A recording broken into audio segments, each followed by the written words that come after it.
Dear 11th students, நம்ம convocation address அப்படிங்கக்கூடிய இந்த 5th லெசன் இதுதான் நம்ம பார்க்க போகிறோம். ரிட்டன் பை அறிஞர் அண்ணா. அறிஞர் அண்ணாவை பற்றி உங்களுக்கு ஏற்கனவே தெரியும். அறிஞர் அண்ணா ஒரு சிறந்த பேச்சாளர். அது மட்டும் கிடையாது, சென்னை, இந்த தமிழ்நாடு சென்னை அப்படிங்கக்கூடிய நேம் இருக்கும்போது கடைசியாக இருந்த, அதுக்கப்புறம் தமிழ்நாடுன்னு மாற்றிட்டாங்க. ஆனால் சென்னைன்னு பேர் இருக்கும்போது கடைசியாக இருந்த ஒரு சிஎம் யார் அப்படின்னு சொன்னால் அறிஞர் அண்ணா. ஓகேவா?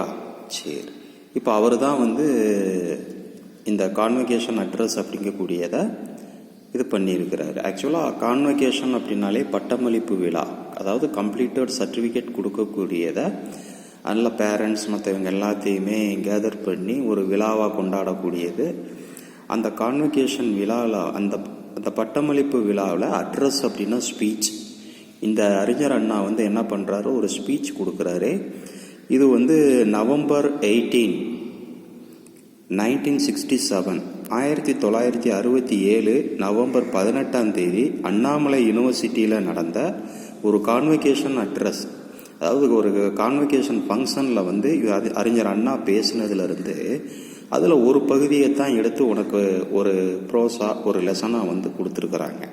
அவர் என்ன சொல்லியிருக்கிறாரு அப்படிங்கிறத நம்ம இப்போ பார்க்கலாம். ஓகேவா?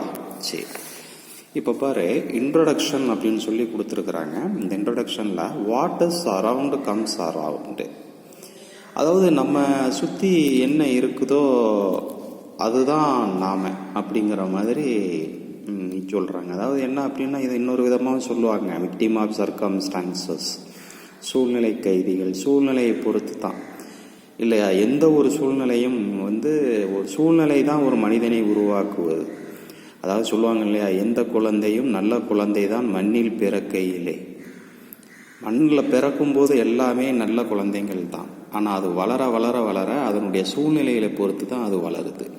அப்போது அந்த சரௌண்டிங்ஸ் மேக்ஸ் ஒன் பர்ஃபெக்ட். ஒரு good surrounding makes one perfect. இப்போ இங்கே பாரு, every activity in a society beats development of infrastructure. Infrastructure அப்படின்னு சொன்னால் ஆக்சுவலாக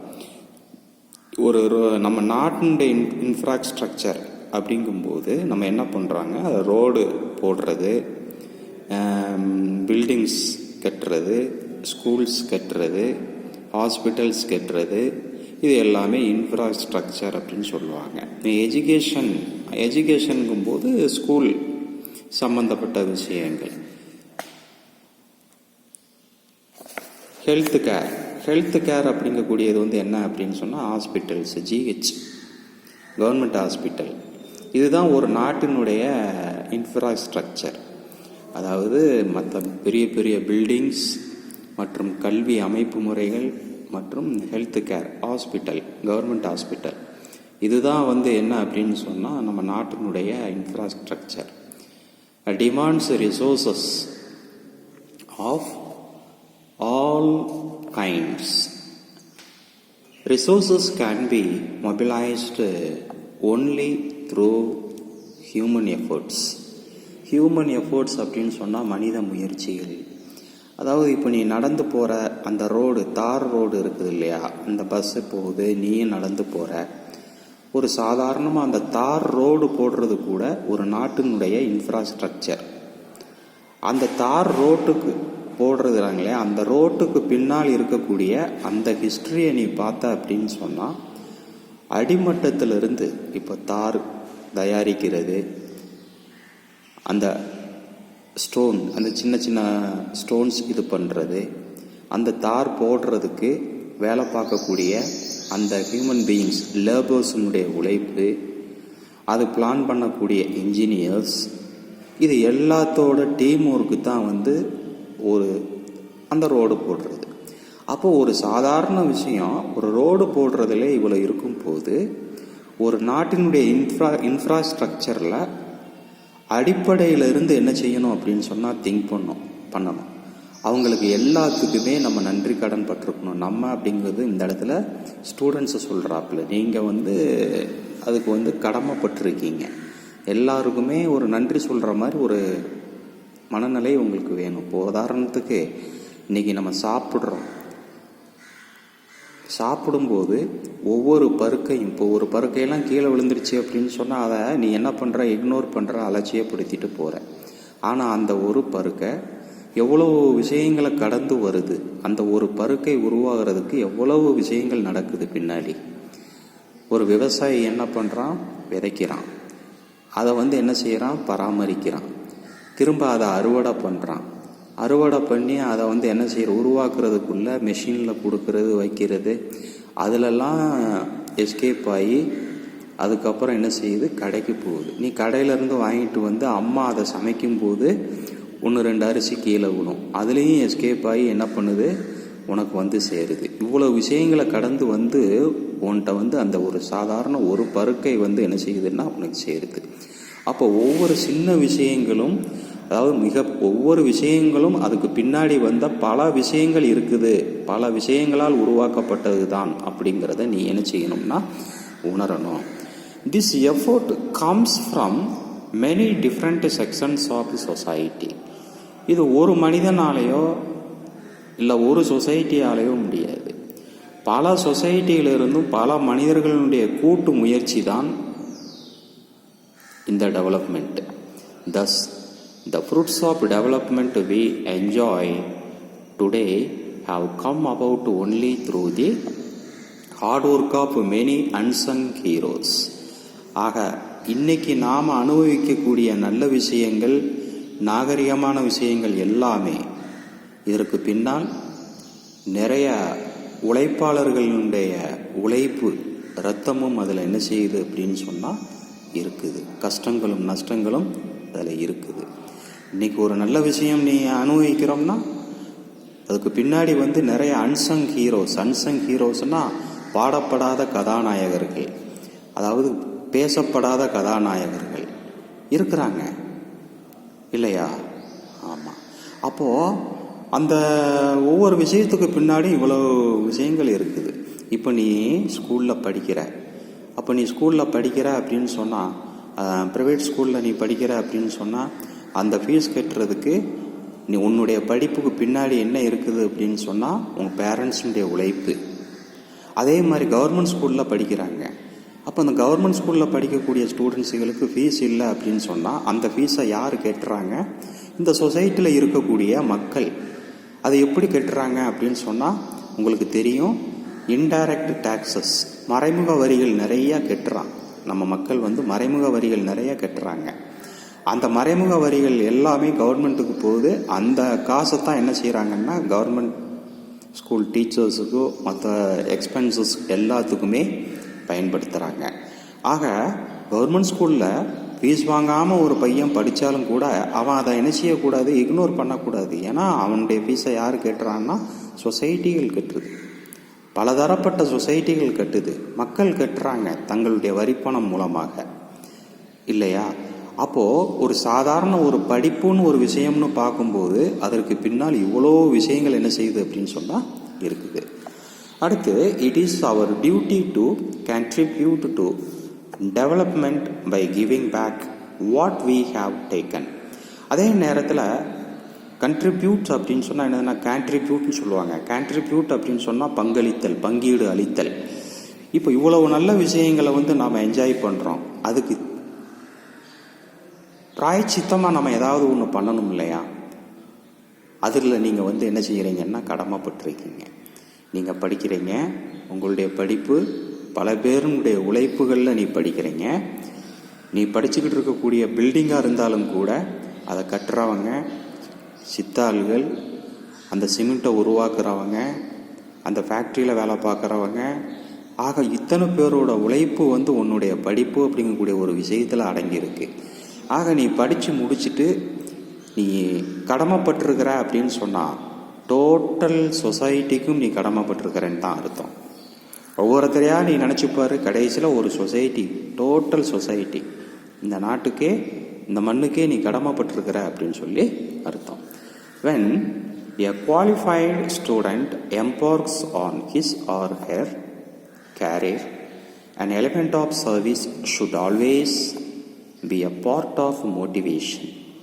இன்றைக்கி நீ படிக்கிற மோட்டிவேஷன்னா ஊக்கப்படுத்துதல். இன்றைக்கி நீ கஷ்டப்பட்டு படிக்கிற அப்படின்னு சொன்னால் அந்த படித்து முடிச்சுட்டு உன்னுடைய உழைப்பு, உன்னுடைய அறிவு இந்த சொசைட்டியில் உன்னை வாழ வைத்த, படிக்க வைத்தவர்களுக்கு நீ ஒரு சேவையாகவே நீ என்ன செய்யணும் அப்படின்னா பண்ணணும். The society has cradled and nurtured every graduate to bloom and spread his her wings. ஆக இந்த சொசைட்டியில் ஒவ்வொரு தனி மனிதனும் ஸ்டூடெண்ட் ஆகிய நீ அந்த சிறகை விரித்து சுதந்திரமாக பறப்பதற்கும் இந்த உலகத்தை நீ தெரிஞ்சுக்கிடுறதுக்கும் எல்லாரும் உன்னைய சேர்ந்து தான் உருவாக்குறாங்க. ஆக உன்னுடைய முன்னேற்றம் அப்படிங்கக்கூடியது பலதரப்பட்ட மனிதர்களால் உருவான ஒரு விஷயம். Team work. இது உன்னுடைய ஒர்க்கு மட்டும் கிடையாது, உன்னுடைய முயற்சி மட்டும் கிடையாது. உனக்கு பின்னால் எத்தனையோ மக்கள் முயற்சி பண்ணி, பலதரப்பட்ட மக்கள் முயற்சி பண்ணி, ஆல் சொசைட்டி மக்கள் எல்லாமே முயற்சி பண்ணி உன்னை என்ன செய்கிறாங்கன்னா ஒரு அறிவாளிகளாக, படிப்பாளிகளாக, அறிஞர்களாக உருவாக்குறாங்க. அப்போ நீங்கள் அவங்க எல்லாத்துக்குமே ஸ்டூடெண்ட்ஸ் ஆகிய நீங்கள் கடமைப்பட்டிருக்கீங்க அப்படிங்கிறத தான் சொல்கிறது. அதில் graduation is the apt time. Apt அப்படின்னு சொன்னால் சூட்டபிள். இப்போ இந்த பட்டமளிப்பு விழா அப்படிங்கக்கூடியது ரொம்ப ஒரு சூட்டபிளான டைம். இந்த டயத்தில் வந்து இந்த மாதிரி விஷயங்களை நான் பேசுகிறது அப்படிங்கக்கூடியது ரொம்ப சூட்டபிளான time. To give back to society the gains we have obtained. நாம் என்ன பெற்றோமோ அதற்கு பரிகாரமாக நாம் திரும்ப செலுத்தக்கூடிய நன்றி கடன் பட்டிருக்கிறோம். Especially students. நீங்கள் இப்போ ஸ்டூடெண்ட்ஸுகளுக்கு மத்தியில் தானே அறிஞர் அண்ணா பேசிக்கிட்டு இருக்கிறாரு. இப்போ இங்கே பாருங்கள், read an excerpt from the famous address made by the great leader அறிஞர் அண்ணா. எக்ஸ்பர்ட் அப்படின்னு சொன்னால் பார்ட், இந்த பகுதி எடுக்கப்பட்டது. எதிலிருந்து எடுக்கப்பட்டது அப்படின்னு சொன்னால் அறிஞர் அண்ணா அட்ரஸ் பண்ணார், பேசினார் of the Annamalai university Tamil Nadu on November 18, 1967 on the occasion of convocation. அந்த கான்வகேஷன் விழாவில் 1967 November 18 அறிஞர் அண்ணா பேசினது தான் இது. Thankful as I am for the unique honor conferred on me by this institution. அறிஞர் அண்ணா ஃபஸ்ட்டு அந்த கான்வகேஷன் அட்ரஸ் ஸ்டார்ட் பண்ணும்போதே எல்லாருக்குமே ஒரு தேங்க்ஸ் சொல்கிறார், நன்றி சொல்லுதார். ஏன் அப்படின்னு சொன்னால் யூனிக்னா டிஃப்ரெண்ட்டான, கியூர், ஸ்ட்ரேஞ்ச், ஒரு ஹானர், ஒரு தனிப்பட்ட முறையில் ஒரு மரியாதை செலுத்தி எனக்கு அந்த ரைட் கன்ஃபர்டுனா ரைட், உரிமை, on me by this institution, என் மீது மதிப்பு மரியாதை வச்சு இந்த மாதிரி ஸ்டூடெண்ட்ஸுகளுக்கு முன்னால் பேசுகிறதுக்கு வாய்ப்பு கொடுத்தமைக்கு நன்றி. I stand before the august assembly. இந்த இடத்துல வந்து ஆகஸ்ட் அப்படிங்கக்கூடியது this is not name of the person, ஒரு நேம் ஆஃப் தி பர்சன் கிடையாது. ஆக்சுவலாக இது நடக்கிறது வந்து நவம்பரில் நடக்கிறது இந்த ஃபங்க்ஷன். பிறகு எப்படி ஆகஸ்ட் அசம்பிளின்னு சொல்கிறாருன்னு பாரு. ஆகஸ்ட் அப்படிங்கன்னா ரெஸ்பெக்டடுன்னு அர்த்தம். ஆகஸ்ட்னா என்ன அர்த்தம்? ரெஸ்பெக்டடு. அசம்பிளினா கூட்டம். அப்போ I stand before this august assembly. இந்த கூட்டத்தில் வந்து நான் பேசுகிறதுல today to deliver the convocation address. இந்த பட்டமளிப்பு விழாவில் வந்து நான் பேசுகிறது வந்து இந்த ஒரு மரியாதை நிமிந்த ரெஸ்பெக்டட் அசம்பிளியில் பேசுகிறது என்னுடைய பாக்கியம் அப்படிங்கிற மாதிரி சொல்கிறாரு. For though it is a pleasure to be present on the happy occasion of greeting the graduates of the year and wishing them all a bright and prosperous future. அதாவது ஒரு பட்டதாரிகளுக்கு முன்னால், அவங்களுக்கு முன்னாடி அவங்கள வாழ்த்தி ஒரு பேசுறது அப்படிங்கக்கூடியது ஒரு சாதாரண விஷயம் இல்லை. ஒரு பக்கம் சந்தோஷமாக இருந்தாலும் அதாவது அவ்வளோ பெரிய கான்வொகேஷன் மீட்டிங்கில் வந்து கான்வொகேஷன் அக்கேஷனில் பேசுகிறது, இந்த இன்ஸ்டியூஷன் எனக்கு வந்து ஒரு வாய்ப்பு கொடுத்தது ஒரு சந்தோஷமான விஷயமா இருந்தாலும் கூட, ஒரு படித்தவர்களுக்கு மத்தியில், இந்த மாதிரி படித்த கூட்டங்களுக்கு மத்தியில், கிராஜுவேட்ஸுகளுக்கு பட்டாதாரிகளுக்கு முன்னால் பேசுவதற்கு மத்தியில் அவங்களுக்கு முன்னால் பேசுகிறதுங்கிறது ஒரு சாதாரண விஷயம் அல்ல. அவங்களுடைய இது ப்ராஸ்பரஸ் ஃபியூச்சர்னா வளமான செழிப்பான எதிர்காலம். அவங்களுடைய செழிப்பான எதிர்காலத்திற்கும் ஒளிமயமான எதிர்காலத்துக்கும் வாழ்த்தி பேசுவது, அவங்கள கைட் பண்ணுறது அப்படிங்கிறது சாதாரண விஷயம் இல்லை. It is not an easy task to place appropriate guidelines before them. அந்த பட்டதாரிகளுக்கு முன்னால் அந்த மாதிரி பேசி அவங்கள கைட் பண்ணுறது அப்படிங்கக்கூடியது it is not an easy task. அது சாதாரண விஷயம் அல்ல, எளிமையான விஷயம் அல்ல அப்படின்னு சொல்லி இதில் முடிச்சிருக்கிறாரு. நம்ம என்ன செய்வோம்னா மீதி அடுத்த வீடியோவில் பார்க்கலாம். ஓகேவா? பாய்.